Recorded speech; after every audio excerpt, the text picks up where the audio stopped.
தந்தை மகன் தூயாவின் பெயராலே ஆமேன். யோவான் எழுதிய நற்செய்தி வாசகம் அதிகாரம் 14 இறை வசனங்கள் 15 முதல் 16 மற்றும் 23 முதல் 26 முடிய. அக்காலத்தில் இயேசு தம் சீடருக்கு கூறியது: நீங்கள் என் மீது அன்பு கொண்டிருந்தால் என் கட்டளைகளை கடைபிடிப்பீர்கள். உங்களோடு என்றும் இருக்கும்படி மற்றொரு துணையாளரை உங்களுக்கு தருமாறு நான் தந்தையிடம் கேட்பேன்.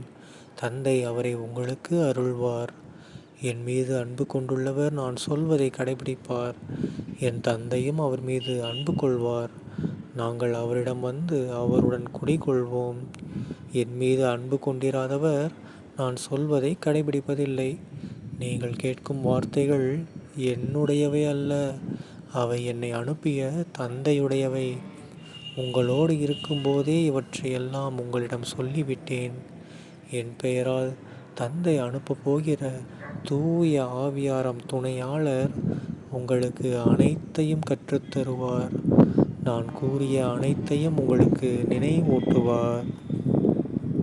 ஆண்டவரின் அருள்வாக்கு. கிறிஸ்துவே உமக்கு புகழ். அன்பான சகோதர சகோதரிகளே, இன்று தூய ஆவியின் ஞாயிறு பெருவிழா. ஜூன் 8ஆம் தேதி 2025ஆம் வருடம் ஞாயிற்றுக்கிழமை. இப்பொழுது இன்றைய நாளில் நாம் என்ன கொண்டாடுறோம்? நம்ம தூய ஆவியானவர் எல்லாருமே இறங்கி வரக்கூடிய பெந்தகோஸ்தே பெருவிழா நம்ம கொண்டாடுறோம். ஓகேங்களா? அதற்கான தொடர்பாடல் பின்வருமாறு: தூய ஆவியே எழுந்தருள்வீர், வானின்றுமது பேரொளியின் அருட்சுடர் எம்மீது அனுப்பிடுவீர். எளியவர் தந்தாய் வந்தருள்வீர், நன்கொடை வள்ளலே வந்தருள்வீர், இதய ஒளியே வந்தருள்வீர். உன்னத ஆறுதலானவரே, ஆன்ம இனிய விருந்தினரே, இனிய தன்மையும் தருபவரே, உழைப்பில் களைப்பை தீர்ப்பவரே, வெம்மை தணிக்கும் குளிர் நிழலே, அழுகையில் ஆறுதலானவரே, உன்னத பேரின்ப ஒளியே, உம்மை விசுவாசிப்பவருடைய நெஞ்சின் ஆழம் நிரப்பிடுவீர். உமதருள் ஆற்றல் இல்லாமல் உள்ளது மனிதனில் ஒன்றுமில்லை, நல்லது அவனில் ஏதுமில்லை.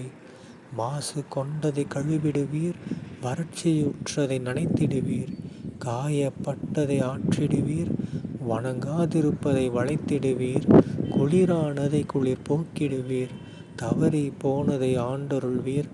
இறைவா, உம்மை விசுவசித்து உம்மை நம்பும் அடியாருக்கு கொடைகள் ஏழும் ஈந்திடுவீர், புண்ணிய பலன்களை வழங்கிடுவீர், இறுதியில் மீட்பும் ஈந்திடுவீர், அழிவிலா இன்பம் அருள்வீரே.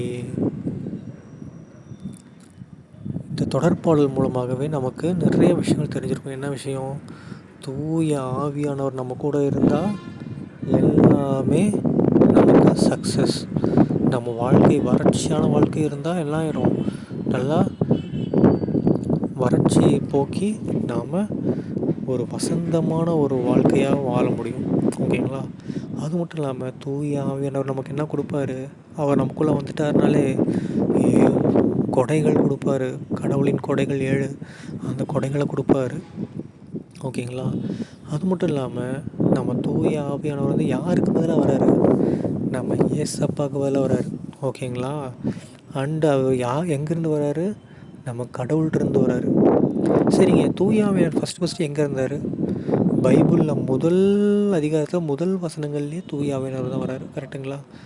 ஸோ தூய ஆவியானவர் உலகம் தோன்றுவதற்கு முன்பே இருந்தவர் தூய ஆவியானவர். அப்படிப்பட்ட தூய ஆவியானவரை கடவுள் ஏசப்பா மூலமாக நமக்கு அனுப்புகிறார்.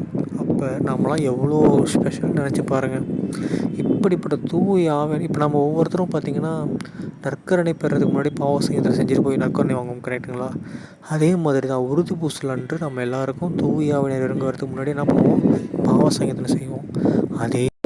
அதே தான் நம்ம என்ன பண்ண போகிறோம் இங்கேயும். இன்றைய நாளில் நமக்குள்ளே தூய ஆவியானவர் வர போகிறாரு. நம்ம இந்த உறுதி பூசலை நம்ம இன்றைக்கி புதுப்பிக்க போகிறோம். ஓகேங்களா? அப்படிப்பட்ட தூய ஆவியானவர் இன்றைக்கி வரும்போது நம்ம என்ன பண்ணணும்?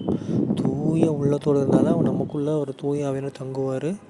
நம்மளால் இயேசுவுக்கு பிடித்த மகனாக மகளாக வாழ முடியும். இல்லைன்னா தூய ஆவியானவர் தங்கலைன்னா நம்மளால் அப்படி வாழ முடியாது. ஏன்னா அவரால் நம்மளால் ஒன்றும் பண்ண முடியாது. ஓகேங்களா? இன்றைய இதிலே படிச்சிருப்பீங்க, உம்மால் இல்லாமல் இங்கே எதுவும் கிடையாது, மனிதனில் ஒன்றும் இல்லை.